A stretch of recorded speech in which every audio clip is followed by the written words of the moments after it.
namni kamiyyuu ka'ee gaafa barreessu gaafa nu arrabsu gaafa maqaan ta'e nu kennu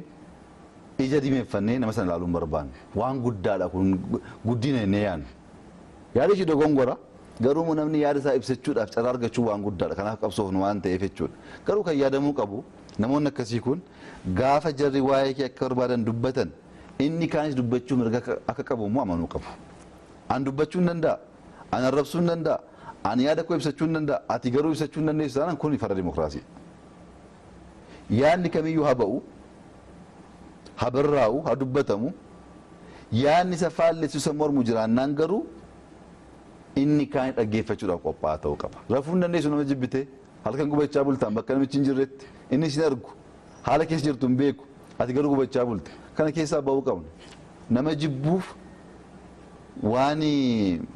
gadhee ta'e yaaduuf sammuu keenya balleessuu hin qabnu yeroo keenya balleessuu hin qabnu nuti maal goona nama jaallanna nuti maal goona nama hammanna nuti maal goona amma dandeenyu nama gargaara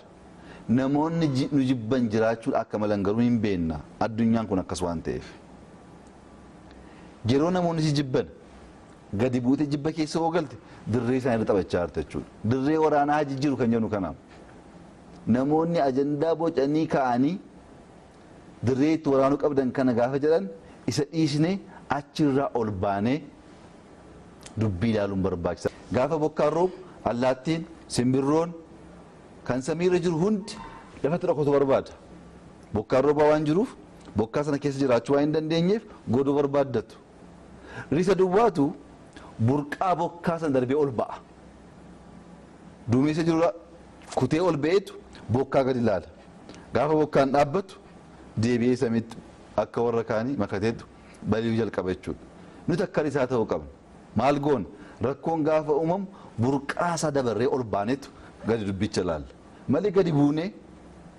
dhoqqee bukaa jiru sana keessatti dhoqqee bukeessuun diinaaf haala mijeessuudha